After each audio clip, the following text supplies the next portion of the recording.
Pasamos ahora a la regla 29 en cuanto al uso de las deposiciones. Estas deposiciones de las cuales hemos hablado anteriormente, ahora las vamos a examinar desde una perspectiva distinta. Anteriormente vimos cómo nos podrían servir para conocer lo que sabía el deponente en cuanto a las preguntas que se le hicieron y además para saber cuán bien testifica esta persona, cuán buen testigo puede ser dicho deponente. Ahora vamos a ver este tema de las deposiciones desde una perspectiva un poco distinta. ¿Qué uso, qué valor puede tener una deposición en el proceso judicial, en el tribunal, en una vista o en el juicio? Pues las deposiciones pueden utilizarse, ya sea una parte de ellas o la totalidad de ellas, para beneficio de alguien y en contra de alguien. Es decir, la parte que propone que se utilice esta deposición, que se le dé algún valor, algún peso, pues lo está haciendo porque quiere que esa deposición le beneficie a él o ella y vaya en contra de otra persona, de otra parte en el tribunal. Así que, ¿contra quién podemos usar esa deposición en el tribunal? Pues la podemos utilizar contra una persona que haya estado presente o representada en la deposición. Y también contra una persona que fue notificada, recordarán el tema de la notificación, del cual hablamos hace poco, que fue notificada de la toma de dicha deposición.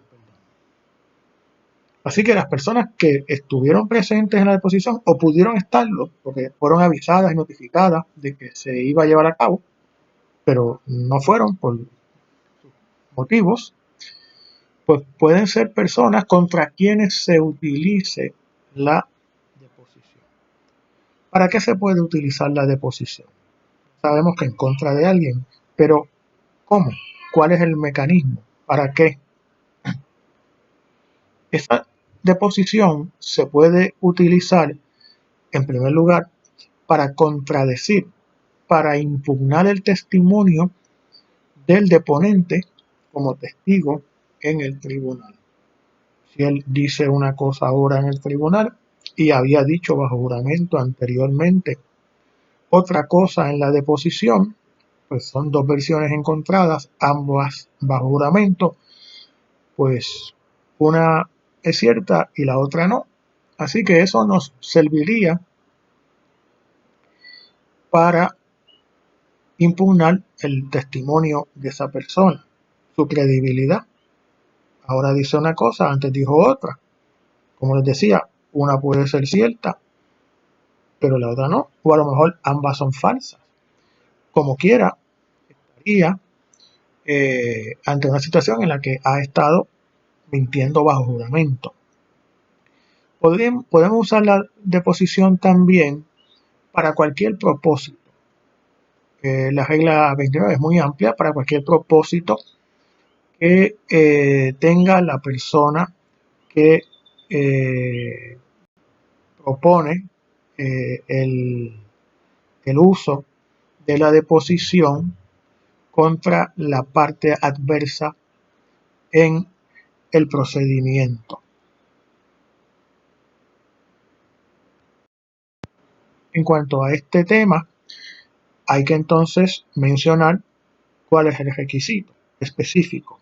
Ya sabemos que lo puede usar una parte contra otra parte adversa, pero y para cualquier propósito, no tiene que ser limitado como decíamos antes, a impugnar el testimonio. Pero el requisito es que esa parte adversa contra quien yo voy a utilizar la deposición haya sido deponente en la deposición.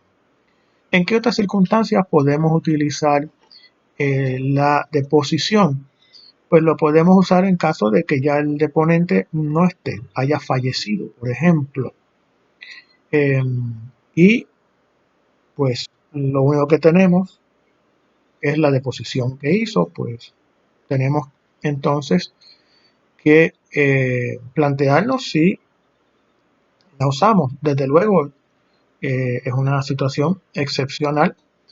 El principio general en el campo jurídico es que el testigo, la persona, es lo preferible, no un papel, porque el papel no se puede contrainterrogar o interrogar en un directo. Pero ante circunstancias excepcionales, pues podríamos admitirla si ha fallecido.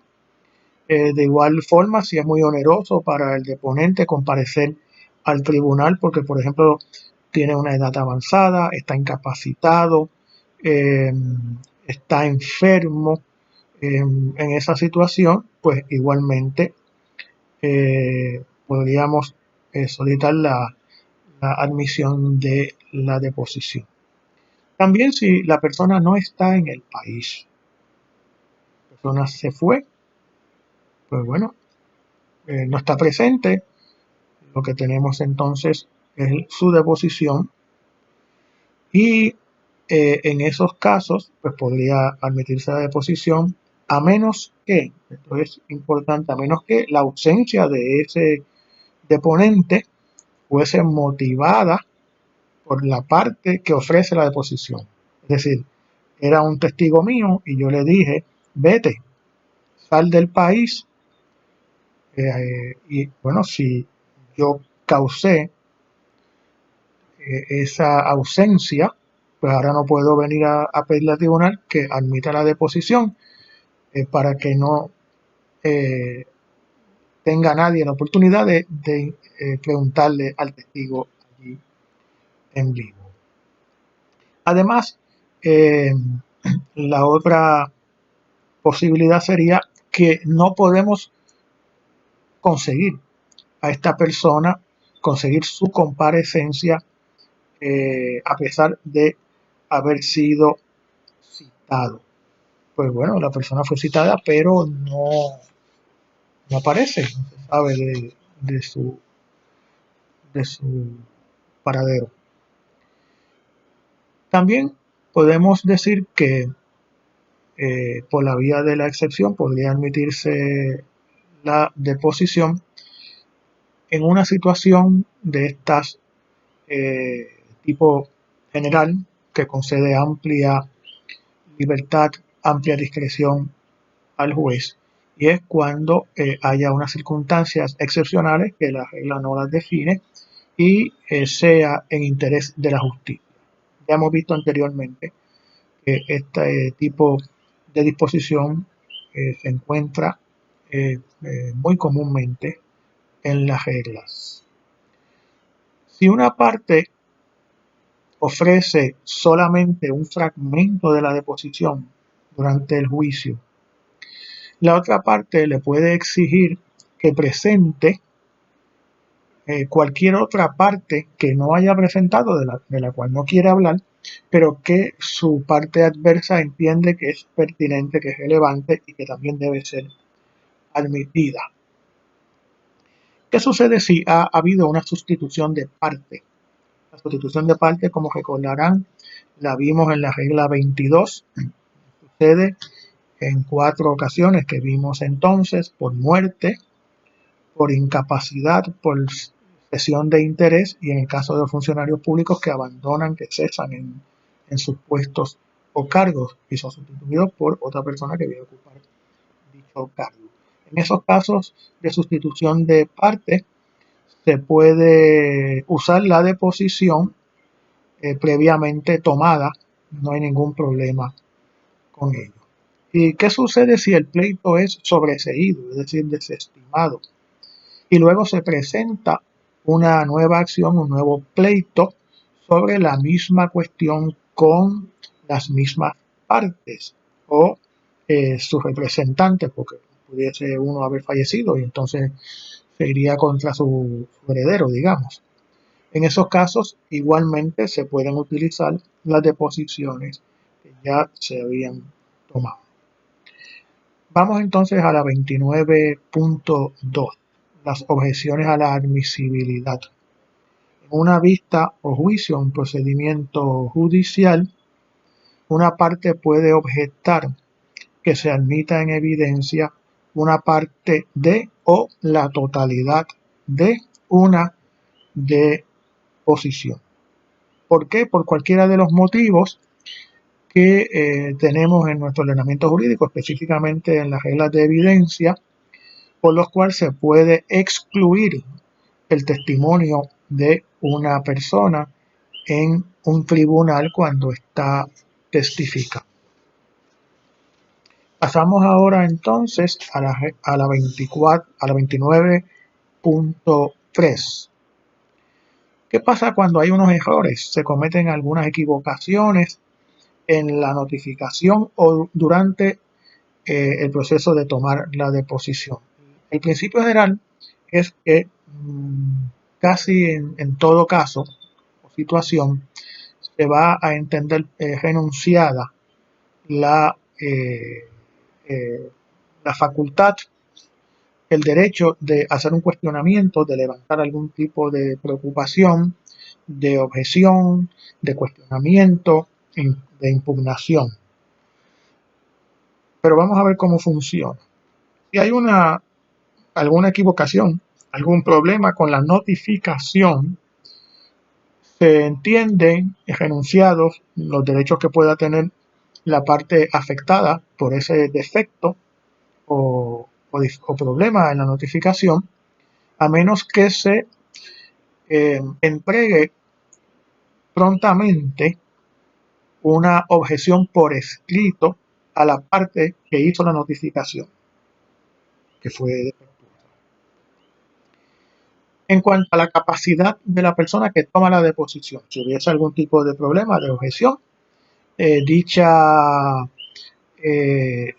equivocación también se entiende renunciada, o el derecho a cuestionarla, impugnarla, se entiende renunciada, a menos que se presente antes el cuestionamiento, la objeción, antes de comenzar la toma de la deposición, o tan pronto como la incapacidad sea conocida o pudo ser debidamente descubierta, conocida mediante diligencias razonables.